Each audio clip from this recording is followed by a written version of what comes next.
రేవంత్ రెడ్డితో నలుగురు బీఆర్ఎస్ ఎమ్మెల్యేలు భేటీ కావడం ప్రస్తుతం చర్చనీయాంశంగా ఉంది.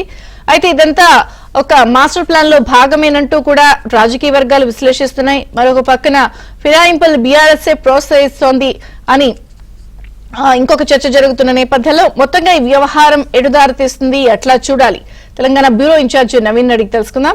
నవీన్, లోక్సభ ఎన్నికల వేళ ఇటు తెలంగాణ రాజకీయాల్లో ఆసక్తికరమైనటువంటి పరిణామాలు అయితే చోటు చేసుకుంటున్నాయి.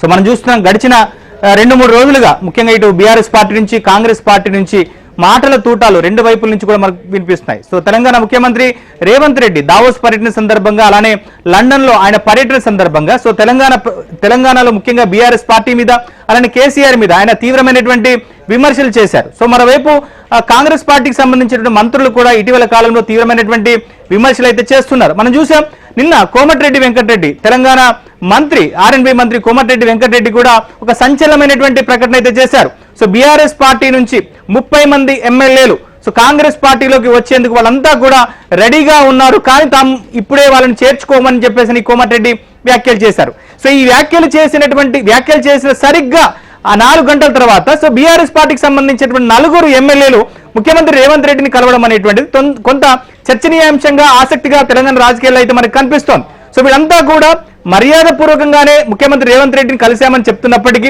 మరోవైపు నియోజకవర్గానికి సంబంధించినటువంటి అభివృద్ధి పనుల కోసం, నిధుల కోసం, ప్రోటోకాల్ కోసమే ముఖ్యమంత్రి రేవంత్ రెడ్డిని కలిసినామని చెప్తున్నప్పటికీ కూడా సో దీని వెనుక ఒక మాస్టర్ ప్లాన్ అయితే ఉందన్నటువంటి చర్చ అయితే మనకు ప్రధానంగా కనిపిస్తుంది బీఆర్ఎస్ పార్టీకి సంబంధించిన నేతలే. సో తెలంగాణ బీఆర్ఎస్ పార్టీకి సంబంధించిన అధ్యక్షుడు కేసీఆర్ సొంత జిల్లా ఉమ్మడి మెదక్ జిల్లా. సో మంత్రిగా పనిచేసినటువంటి హరీష్ రావు సొంత జిల్లా ఉమ్మడి మెదక్ జిల్లా. ఇదే ఉమ్మడి మెదక్ జిల్లా నుంచి సో 9 మంది ఎమ్మెల్యేలు కంటెస్ట్ చేస్తే దాంట్లో 2 మాత్రమే కాంగ్రెస్ పార్టీ గెలుచుకుంది, 7 ఎమ్మెల్యేలు బీఆర్ఎస్ పార్టీ నుంచి గెలిచారు. సో ఈ 7లో 4 ఎమ్మెల్యేలను నిన్న రేవంత్ రెడ్డిని కలవడం వెనుక కొంత అయితే ఆసక్తికరమైనటువంటి పరిస్థితి మనకు కనిపిస్తుంది. తెలంగాణ బీఆర్ఎస్ పార్టీకి సంబంధించినటువంటి అధ్యక్షుడు కేసీఆర్ ఆదేశాలు లేకుండా లేదా కేసీఆర్ ని సంప్రదించకుండా, హరీష్ రావు కలవకుండా, హరీష్ రావుని సంప్రదించకుండా సో ఈ 4 ఎమ్మెల్యేలే వాళ్ళుగా ఎట్లా రేవంత్ రెడ్డిని కలుస్తారనేటువంటి చర్చ అయితే జరుగుతోంది. సో ఇది వాళ్ళు చెప్తున్నప్పటికీ మర్యాదపూర్వకమైనటువంటి భేటీ అని చెప్తున్నప్పటికీ కూడా సో దీని తెర వెనుక చాలా పెద్ద వ్యూహమే ఉందనేటువంటి పరిస్థితి మనకు కనిపిస్తోంది. ఇప్పటికే 2014లో తెలంగాణ ముఖ్యమంత్రిగా కేసీఆర్ పగ్గాలు చేపట్టిన తర్వాత రాజకీయ పునరేకీకరణ పేరిట కాంగ్రెస్ పార్టీకి సంబంధించిన ఎమ్మెల్యేలని అలానే టీడీపీకి సంబంధించిన ఎమ్మెల్యేలందరినీ కూడా బీఆర్ఎస్ లో చేర్చుకున్నారు, టీఆర్ఎస్ లో చేర్చుకున్నారు. ఆ తర్వాత 2018 ఎన్నికల తర్వాత కూడా కేసీఆర్ ఇతర పార్టీలకు సంబంధించినటువంటి ఎమ్మెల్యేలందరినీ కూడా చేర్చుకున్నారు.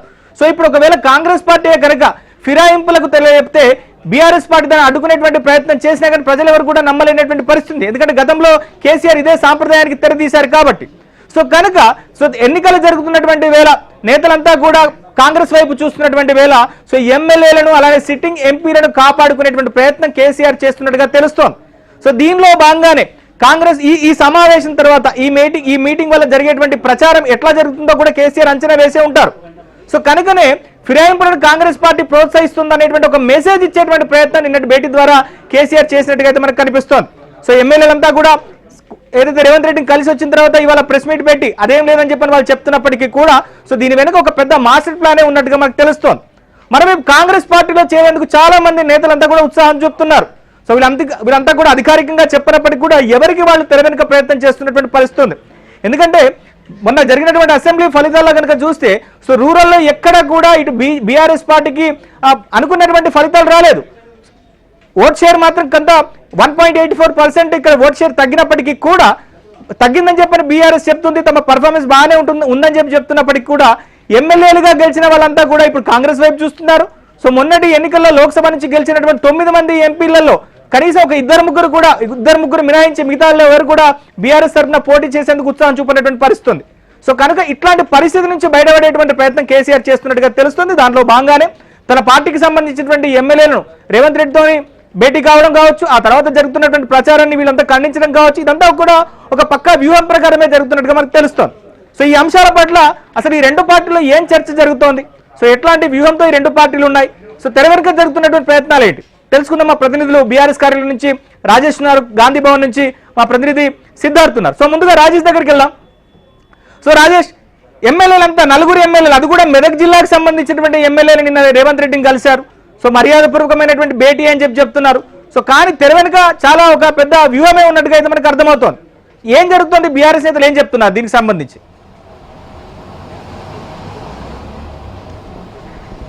గుడ్ ఆఫ్టర్నూన్ అండి. మొత్తానికి మీరు అన్నట్టుగా తెలంగాణలో రాజకీయ అంశాల్లో ఒక చాలా తీవ్రమైనటువంటి చర్చ జరుగుతుంది. 2014లో రాజకీయ పునరీకరణ పేరిట కేసీఆర్ చేసినటువంటి పనినే మరోసారి కాంగ్రెస్ పార్టీ చేయబోతుందా, లేదంటే వ్యూహాత్మకంగానే కేసీఆర్ ముందుగా పార్లమెంట్ ఎన్నికల కంటే ముందుగా బీఆర్ఎస్ పార్టీ నుంచి గెలిచినటువంటి ఎమ్మెల్యేలు వ్యూహాత్మకంగానే సీఎం రేవంత్ రెడ్డిని కలిశారన్నటువంటి అంశం అయితే ప్రధానంగా రాజకీయ వర్గాల్లో చర్చనీయాంశంగా మారింది. ఎందుకంటే ఇటీవల కాలంలో ఇందాక మీరు చెప్పినట్టుగా దావోస్ పర్యటనలో కావచ్చు, మొన్న మంత్రి కోమటిరెడ్డి వెంకరెడ్డి కావచ్చు, పార్లమెంట్ ఎన్నికల తర్వాత బీఆర్ఎస్ పార్టీలో ఆ ముగ్గురు మినహాయిస్తే మిగతా ఏ ఎమ్మెల్యేలు మిగిలరు. దాదాపు 30 మంది బీఆర్ఎస్ పార్టీ ఎమ్మెల్యేలు తమకు టచ్లోకి వస్తున్నారంటూ వాళ్ళు చేసినటువంటి కామెంట్స్ ఏవైతే ఉన్నాయో అది రాజకీయంగా మరింత చర్చకు దారితీశాయి.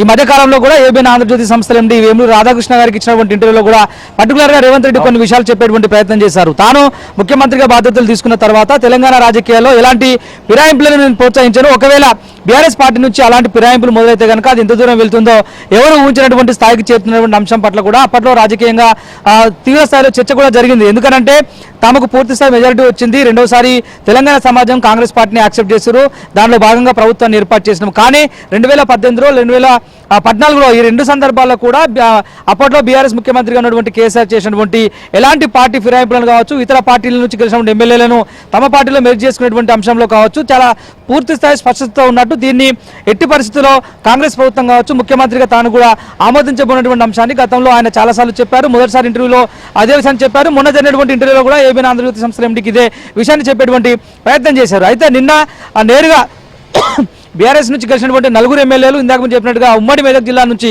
పర్టికులర్గా ఇది మాజీ మంత్రి హరీష్ రావుకు పెద్ద తలపోటుగా మారింది.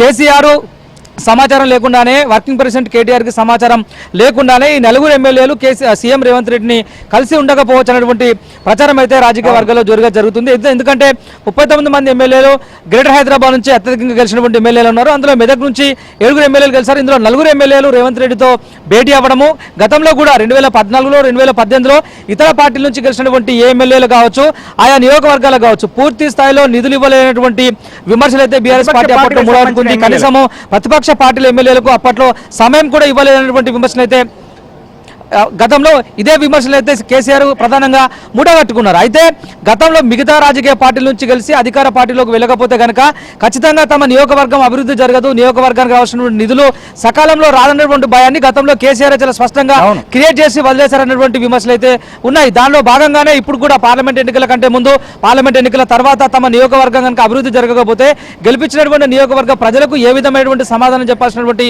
అవసరం ఏర్పడుతుంది, అనివార్యం ఏర్పడుతుంది. దానిలో భాగంగా కాంగ్రెస్ పార్టీ అధికారంలో ఉంది కాబట్టి ఒకవేళ కాంగ్రెస్ పార్టీలోకి వెళ్తే తమ నియోజకవర్గాలు అభివృద్ధి చెందుతాయన్నటువంటి ఆలోచనలో బీఆర్ఎస్ పార్టీ నుంచి గెలిచినటువంటి ఎమ్మెల్యేలందరూ కూడా ఉన్నట్టు తెలుస్తుంది. సో దానిలో భాగంగానే వ్యూహాత్మకంగా, ఎందుకంటే ఒకవేళ పార్టీ ఫిరాయింపులను మొదట కేసీఆర్ ప్రోత్సహిస్తే ఆ తర్వాత తిరిగి కాంగ్రెస్ పార్టీ దాన్ని కొనసాగించేటువంటి అవకాశం ఉంటుంది. కాబట్టి కాంగ్రెస్ పార్టీ కొనసాగించడం కంటే ముందుగానే వ్యూహాత్మకంగా కేసీఆర్ దీన్ని చాలా వ్యూహాత్మకంగా వ్యవహరిస్తూనే రేవంత్ రెడ్డిని కలిసేందుకు 4 ఎమ్మెల్యేలతో మాట్లాడించి పంపించుంటారనేటువంటి చర్చ కూడా రాజకీయ వర్గాల్లో ప్రధానంగా సాగుతుంది. ఇందులోనూ పార్లమెంట్ ఎన్నికల్లో ఇప్పటికే ఒకవైపు కాంగ్రెస్ కు అదేవిధంగా బీఆర్ఎస్ కు మధ్యలో మాటల యుద్ధం నడుస్తుంది. ఈసారి పార్లమెంట్ ఎన్నికల్లో కాంగ్రెస్ పార్టీకి డిపాజిట్ దక్కకుండా చూసే బాధ్యత మాదే అంటూ ఇటీవల కాలంలో వరుసగా పార్లమెంటరీ పార్టీ సమావేశాలు కూడా BRS working president KTR, Harish Rao ఇతర కీలక నేతలందరూ కూడా తెలంగాణ భవన్లో ఏర్పాటు చేస్తున్నారు. ఎప్పటికప్పుడు గెలిచినటువంటి ఎమ్మెల్యేలకు సంబంధిత పార్లమెంట్ వర్గాల్లో ఇన్ఛార్జీలుగా ఉంటూనే సమన్వయం చేసుకోవాల్సినటువంటి బాధ్యత తమ మీద ఉన్నట్లు గుర్తు చేసినటువంటి పరిస్థితి కూడా మనం చూస్తున్నాం. సో దానిలో భాగంగా మరికొద్ది రోజుల్లో పార్లమెంట్ ఎన్నికలు రాబోతున్నాయి కాబట్టి దానికంటే ముందే ఇదంటే సొంత పార్టీలో గెలిచినటువంటి 39 మంది ఎమ్మెల్యేలు అందరూ కూడా బీఆర్ఎస్ పార్టీ నుంచి కాంగ్రెస్ పార్టీలోకి వెళ్లకుండా కేసీఆర్ దీన్ని వ్యూహాత్మకంగా వెనకాల నుండి నడిపిస్తున్నటువంటి చర్చ అయితే జరుగుతుంది. దాంతో పాటుగా మరికొద్ది రోజుల్లోనే కేసీఆర్ ఆయా నియోజకవర్గాల్లో పర్యటిస్తూ మరోసారి పార్టీ బలోపేతం చేసేందుకు ఆయన నడుం బిగించబోతున్నారంటూ కూడా వస్తున్నటువంటి వార్తలు కూడా దీన్ని మరింత బలాన్ని చేకూరుస్తున్నాయి. సో మొత్తం